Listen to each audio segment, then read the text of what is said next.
네, 자유한국당이 오늘 대규모 국민보고대회를 열고 장외에서 대정부 투쟁에 나섰습니다. 오늘 이 장외 투쟁이 앞으로 보이콧을 지속하느냐 이 여부를 결정짓는 분수령이 될 것으로 보입니다. 네, 두 분 전문가와 함께 자세한 소식 짚어보겠습니다. 서양호 두문정치전략연구소장, 김광덕 전 한국일보 정치부장 나오셨습니다. 안녕하세요. 안녕하세요. 예, 먼저 두 분께 질문 드릴게요. 자유한국당이 요새 정기국회에 들어오지 않고 밖으로 돌고 있잖아요. 뭐 청와대도 갔다가 오늘은 주말에 강남까지 갔는데 뭐 흥행 여부가 관건인 것 같고 먼저 두 분이 자유한국당의 지금 분위기 먼저 짚어주시죠.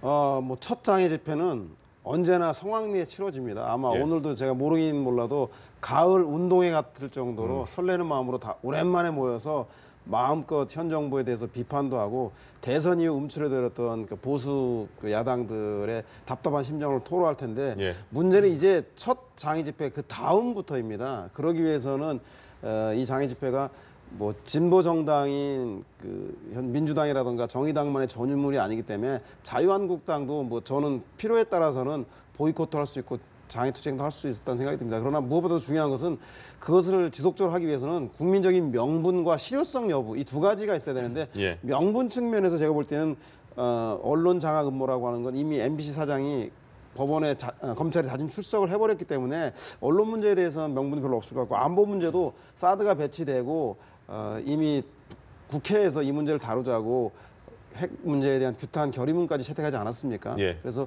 국회에서 이 문제를 논의하는 것이 실효성이 있다는 얘기가 있기 때문에 명분 측면도 그렇고 실효성 측면에 있어서는 실제로 이 정부 여당이 최근에 여론조사 일부 지지율이 하락하는데 그러면 자유한국당 지지율이 많이 올라가야 되는데 어떤 조사에 리얼미터 조사에 따르면 야사당과 여당이 모두 다 떨어지는 5당이 공이 떨어지는 걸 보여주면 이 투쟁이 결국 국민들에게도 동의받지 못한 즉 실효성 측면에서도 큰 그 영향력을 행사하지 못하는 거 보면 예. 지속화되기는 대단히 어렵지 않겠는가. 따라서 첫날 오늘 기세가 좋은데 이 문제를 계속적으로 불씨를 살려 나갈 것인지 아니면 오늘 그 소중의 성과를 가지고 정기국회로 전격적으로 회군할지에 대해서 오늘 집회에 대한 내일 언론에 대한 언론들의 그 평가에 따라 달라져 있지 않겠는 생각이 듭니다. 예, 서양호 소장님께서는 가을 운동이라는 표현까지 드셨는데 김 부장님은 어떻게 보셨어요? 이제 지지율 이야기가 나왔으니까 뭐 이제 또 좀 다른 얘기를 해야 또 예? 관심이 있으니까. 네.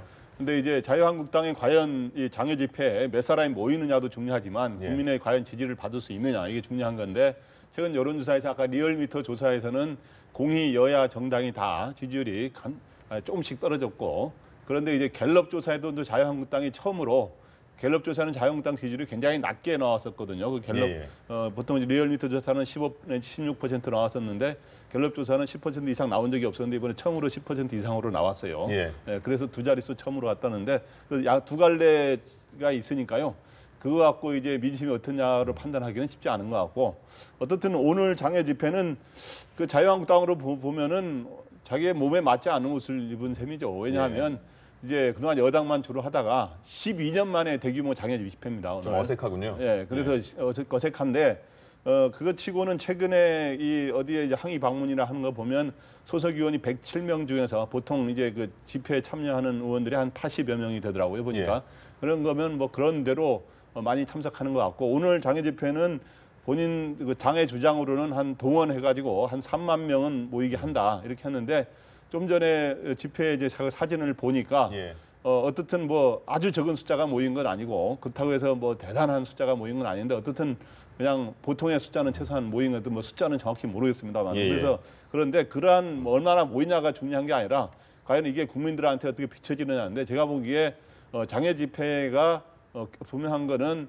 길어지는 거는 하여튼 바람직하지는 않다. 예. 장애가 길어지면 역풍을 만날 수 있다. 이렇게 말하고 싶습니다. 네, 아까 소장님께서도 이 장외 집회가 장기화될 가능성은 좀 낮아 보인다라고 말씀해 주셨는데 정말 역풍이 불 수도 있고 또 정치권이 이 보이콧에 대해서 그렇게 관심을 가지고 있지 않는 모습이라서 한국당 패싱이다 이런 말까지 나오고 있거든요. 그렇죠. 문제는 이제 내일부터 국회 야당이 가장 중요한 역할을 해야 될 대정부 질문이 있습니다. 예. 그래서 정부 정책에 대해서 야당 대표들이 장관을 총리를 불러놓고 조목조목 따져야 되는데 그 자유한국당이 이슈로 삼고 싶은 언론에 대한 정부 장악 문제와 안보 위기에 대한 문제도 그 국회라고 하는 곳이 열려 있기 때문에 다 모든 이목들 대한민국 언론과 정치에 관심 있는 사람들은 다 국회만 쳐다보고 있는데 거기에 자유한국당이 없는 모습 중에서 자유한국당이 어떻게 이슈를 계속 살려나갈 수 있을 것인가에 대해서 지극히 제한적일 수밖에 없다라는 생각이 들고 또 하나는 바른정당과 국민의당이 야당의 제2당, 3당이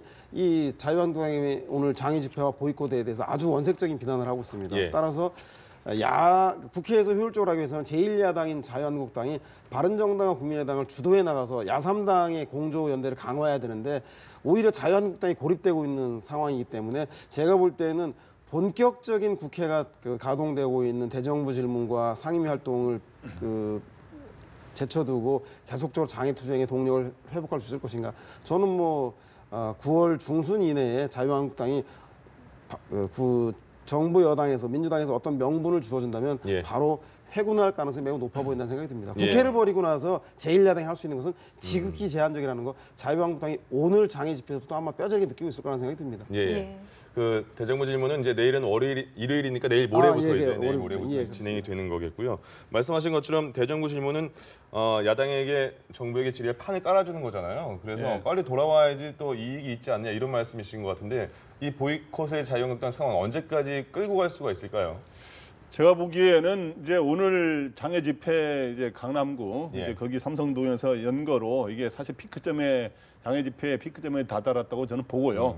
저는 내주 중에 복귀해야 당연한 것이고 지금 현재 이 안보와 민생 위기 속에서 국회에서 기본적으로 여야가 이렇게 서로 질문하고 논의하고 있는 대책을 찾아야지 길어지는 거는 진짜 명분이 없기 때문에 예. 역풍을 맞을 수가 있습니다. 그리고 그래서 제가 보기엔 당연히 복귀해야 된다고 보고 또 자유한국당도 그러한 선택을 다음 주쯤에 내주 중에 일주일 내로 복귀하는 거로 이렇게 할 거라고 저는 예상을 합니다. 그래서 예. 그 지금 현재 보면은 심지어 같은 야당인 국민의당에서도 뭐 가출한 한국당이 즉각 복귀하라 예. 이런 말 하고 있고 바른정당은 거리의 정치 그만둬라 이런 입장이기 때문에 그런데 이제 이 다른 두 야당이 이 안보 문제에 대해서는 또 여당의 또 집권 여당과 정부의 책임을 또 묻고 있는 입장이에요. 그런 측면에서 지금 현재 이 더불어민주당과 한국당은 서로 굉장히 이 중간에 있는 당들이 또 비판을 하면서 서로 어려운 사실 입장에 있는 건 사실입니다. 그런데 어느 당이 어려운 걸 떠나서 지금 예. 국민 전체가 안보 이 문제를 어떻게 해결해 가느냐 그리고 이 민생의 문제를 어떻게 해결하느냐 이게 국민 전체 입장에서 굉장히 중요한 문제거든요. 그렇기 때문에 이런 박hen 장외 정치를 하는 한국당은 자기의 당의 진로도 중요하지만 또 마찬가지로 집권당 같은 경우는 전국의 최종 책임을 지고 있기 때문에 예. 소위 뭐 야당에서도 보따리라는 표현을 썼습니다만은 그러게요. 야당을 그 보따리를 떠나서라도 야당을 달랠 회군할 수 있는 명분을 주면서 달래는 또 정치가 필요한 게 아닌가 이렇게 생각이 됩니다. 예. 네. 지금 국회도 그렇지만 청와대가 오자회동을 제안했는데 홍준표 대표가 저번에도 영수회담에 참석을 안 했는데 이번에도 거절을 했습니다. 어떤 속내가 있는 걸까요? 그렇죠. 국회 보이콧하는 명분이 아마 안보 문제와 언론에 대한 정부의 대책에 대해서 반성하고 사과하라고 하는 게 명분이란다면 이번에 영수회담에서는 정부 여당이 하고 있는 일방적인 정책에 들러리가 되지 않겠다라고 해서 거부했는데 예. 아마 제가 볼 때는 명분은 뭐 야당의 들러리겠지만 실질적으로는 이걸 통해서 당장에 있어서는 정기국회 앞두고 야당 제1야당으로서의 선명성을 부각함과 더불어서 정기국회의 주도권을 장악하겠다라는 삿바 싸움의 성격이 아주 강한 것 같다는 생각이 들고요. 예. 두 번째로는 사실상 민생이나 안보 문제에 대한 국민들이 먹고 살고 하는 문제보다는 향후에 전개될 보수 통합에 있어서의 자유한국당의 존재감을 통해서 주도권을 행사하기 위한 정치적인 의도가 더 높지 않은가. 그래서 예. 제가 볼 때는 그런 정치적 의도 때문이라고 한다면 더더군다나 국민들의 민생 문제와 거리가 멀기 때문에 오랫동안 동력을 회복하기는 쉽지 않을 것이다. 따라서 자유한국당이라고 한 제1당의 존재감이 확보되고 그리고 현재 바른정당이 위기 상황이기 예. 때문에 오히려 원내에 들어와서 자기 존재감을 보임으로써 향후 보수 통합의 주도권도 잡을 수 있을 거란 상황이 전개되기 때문에 존재감보다는 현실 속에서 문제를 풀어나가면서의 보수 정당으로서의 존재감을 확보하는 것이 훨씬 더 효율적인 방안이 아닌가 하는 생각이 듭니다. 예. 저도 좀 이야기를 하자면 네. 뭐 홍준표 대표가 거부하는 이유는 크게 세 가지입니다. 첫 네. 번째는 아까 말했지만은 정부의 이 안보 정책 그리고 경제 정책에 대해서 안보는 이제 투트랙 전략이죠. 그리고 대화 압박을 병행하는 그리고 경제 정책은 복지를 확대하는 이런 정책에 대해서 복지 포퓰리즘이라고 비판하고 있잖아요. 그래서 네. 그런 거에 대해서 뭐 만나가지고 그거 논쟁만 하면은 다 욕먹는 거니까 결국에는 여야정 협의체에 참여하게 되면 정부의 정책에 대해서 어느 정도 따라가줘야 되거든요. 그렇기 때문에 그런 걸 하기 싫다는 들러리 서기 싫다는 이러한 게 하나 있고 또 하나는 모임의 형식에 있어서 오자회동이라는 것에 대해서 반발하는 겁니다. 그게 싫다는 왜냐하면 거죠? 이제 오자회동이라는 게 특히 교섭단체도 아닌 정의당 6석의 정의당이 왜 참석을 하느냐 예. 하는 문제지가 있는 것이고 이왕이면 교섭단체가 다 모이는 것보다도 야, 그래도 여야 영수회담 과거로 말하면 1대1로. 그래서 1대1로 이왕이면 독대를 해서 예. 존재감을 부각시켜가지고 바른정당 20석밖에 안 되는 바른정당과 우리 107석을 가진 자유한국당은 우리 다르다. 그러면서 예. 약간 좀 야권 통합에 주도권을 주겠다는 그런 생각을 갖고 있는 걸로 보입니다. 그렇군요. 예. 말씀하신 것처럼 의석수가 이렇게 차이 나는데 다 같이 내가 그 판에 끼기는 좀 그렇다. 예. 이런 느낌도 있는 것 같습니다. 조금 전에 계속 말씀해 주셨는데 문재인 대통령 지지율을 보니까 콘크리트 지지율에서 좀 빠졌습니다. 그래서 60%대 지지율로 하락했다 이런 분석이 많이 나왔잖아요. 그래도 뭐 69%대니까 적지 않은 지지율인데 이렇게 어쨌든 지지율이 빠진 이유, 뭐 지금 말한 북핵 위기도 있고 사드 문제도 있고 어떻게 분석을 해야 됩니까? 핵심적으로는 문재인 정부에서의 안보 위기가 그 북한의 핵실험으로 인해서 가중되고 있는 것, 그것이 가장 크다는 생각이 들고요. 그리고 초창기에 문재인 정부 인사는 상당히 득점 요인이었는데 예. 후반부의 인사 문제에 있어서 그 여러 지적들이 있어서 여론조사에서 보면 현 정부의 국정 지지를 하지 않는 이유 중에 두 번째 이유가 인사 문제라는 지적이 나오거든요. 최근에 박성준 후보자 같은 네, 느낌도 그렇습니다. 있고요. 예. 그런 그 두 가지 이유 때문에 좀 안보와 인사 문제 때문에 지지율이 낮아지는데 문제는 그 지지율이 폭락하지 않았다는 점입니다. 예. 그래서 4% 정도 갤럽과 리얼미터 조사에서 빠졌는데 그 얘기는 뭐냐면 정기국회에서 경제복지 문제를 중심으로 해서 국민들이 먹고 사는 문제를 잘 설득해 나간다면 언제든지 반전해 나갈 수 있다는 거고요. 하지만 그럼에도 불구하고 처음에 하락 국면에 조정기 국면에 들어섰다는 것은 현재 국민들이 그 이전 초반과 다르게 문재인 정부가 제대로 하고 있지 않다라고 하는 경고등이 들어왔다는 소리입니다. 예. 따라서 야당은 야당대로, 여당은 여당대로 현재 지지율의 변곡점에 대해서 그 각자 해석을 통해서 더 나은 모멘텀을 만들 수 있는 계기가 주어진 거 아닌가 싶어서요. 이번 9월 정기국회를 국민들이 볼 때 누가 더 잘 운영하는가에 따라서 향후 지지율의 등락폭은 훨씬 더 커질 수 있다는 생각이 듭니다. 그렇군요. 예. 그럼 김광덕 부장님께서는 이 지지율의 변화 추이 어떻게 보시는지 그리고 이 앞으로 더 떨어질 것인지 아니면 반등할 모멘텀이 있을지. 예. 그 대통령 지지율이 현재 보면은 두 군데에서 조사를 했잖아요. 예.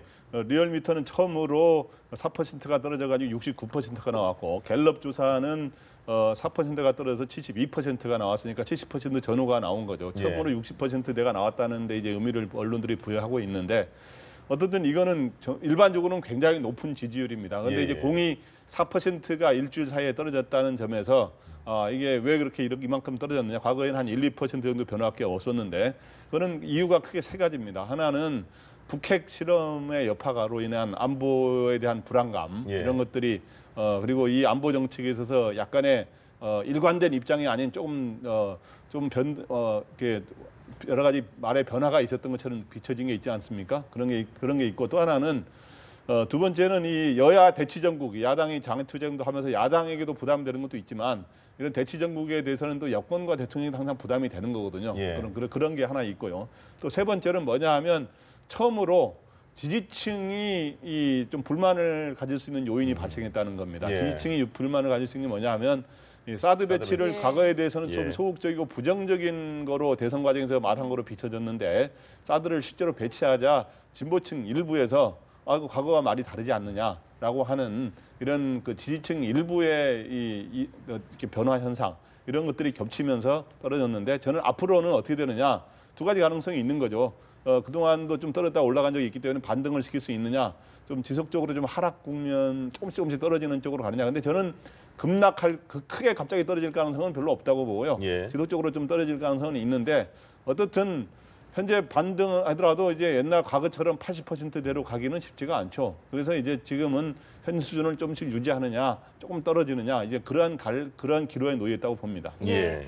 말씀하신 대로 이제 사드 임시 배치가 완료가 됐거든요. 문 대통령이 대국민 입장문 발표하고 현 상황에서 최선의 선택이었다라고 했지만 이제 정의당 또 진보 단체 반발이 거셉니다. 뭐 트럼프의 푸들이냐 이런 말까지 나오고 있는데 어떻게 보십니까? 그렇죠. 일단 진보 진영과 진보 정당의 가장 큰 문제 의식을 갖고 있는 것은 사드가 핵과 그리고 고고도 미사일을 방어하는 데에는 효과적이지 못하다. 그래서 실효성이 없다는 문제. 예. 두 번째는 북한의 무력에 대해서 한국도 무력으로 대응하는 강대강 대치가 한반도 긴장을 완화하는 데 결코 도움이 되지 않는다.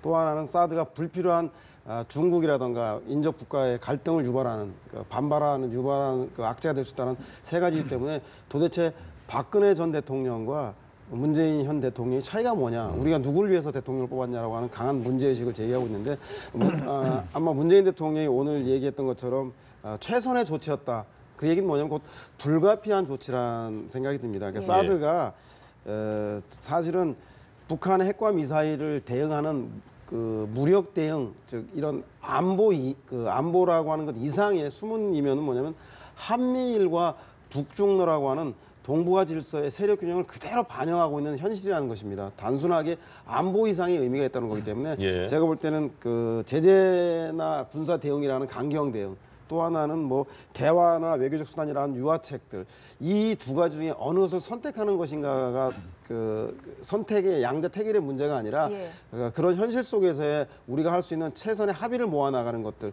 바로 냉정한 국제 질서인 한미일 간의 공조를 무시할 수 없다는 점 때문에 선택한 것이지, 이것이 실효성 여부만으로 판단할 수 없는 문제라고 하는 고육책에 담긴 선택이 아니라는 생각이 듭니다.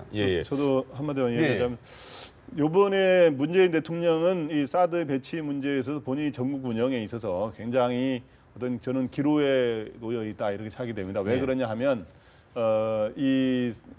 문재인 대통령이 지금까지 대선 때 공약한 거나 약속한 거를 지금까지 그거를 이렇게 어긴 적이 거의 없거든요. 거의 그거를 공약을 실천을 해놓았는데 요번은 그걸 정반대로 한 건 아닙니다만 저는 사드 배치는 개인적으로는 전 잘했다고 보고 불가피한 선택이었다고 봅니다. 근데 이제 대선 과정에서 사드 배치에 대해서 국회의 동의를 받아야 된다든가 환경 영향 평가를 제대로 해야 된다든가 하는데 이번에도 소규모 환경 영향 평가를 했으면 하는 일반 환경 영향 평가를 거치지는 않았거든요, 현재. 그래서 최종 결정을 그걸 통해서 한다고 말씀을 하셨습니다. 그렇지만 어떻든 대선 때 입장과 조금 다른 이러한 조금 뉘앙스가 다른 이런 결정이 이루어졌기 때문에 지지층 내에 약간의 변화가 생겼는데, 이런 거는 과거에 김영삼 정부가 이 초반에 집권해서 2, 3분기 지지율이 83%까지 올라갔는데 왜 나중에 지지율이 떨어지느냐 하면 이 쌀 수입 개방을 하지 않겠다고 하다가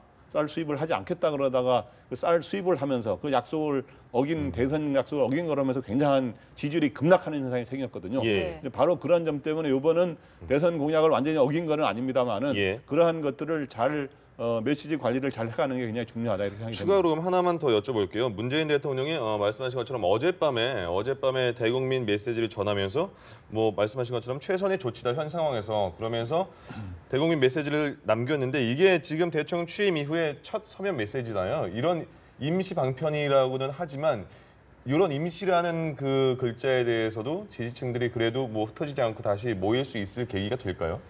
네, 그래서 어저께 문재인 대통령이 지금 뭐 러시아 방문하도 귀국한지 그래서 메시지를 청와대에서도 낼 것인가 말 것인가라고 하는 와중에 문 대통령이 전격적으로 메시지를 대통령 명의로 냈습니다. 그건 뭐냐 하면 그것만큼 이번에 사드 배치가 자기 진영 내 국민 전체에서는 아직도 사드 배치를 지지하는 사람이 많습니다만은 단위기를 지지해온 지지층 내에 이게 사드 배치에 대해 부정적인 사람들이 꽤 있기 때문에 그런 점을 의식해서 빨리 이거를 통해서 설명을 하고 설득하는 작업을 해야 된다라고 하는 굉장히 중요하다고 판단을 해서 어저께 메시지를 내놓은 거로 보입니다. 그래서 앞으로도 꾸준하게 대통령이 이러한 거를 설득하는 작업을 통해서 자기 지지층들을 어떻게 관리하느냐, 이게 굉장히 중요한 앞으로 이제 이 지지율을 높여야 앞으로 국정 운영에 또 동력이 생기는 거 아닙니까? 예. 일반 국민들 다수가 사드 배치를 찬성함에도 불구하고 예. 어제 대통령의 그 메시지 키워드를 보면 양해와 위로입니다.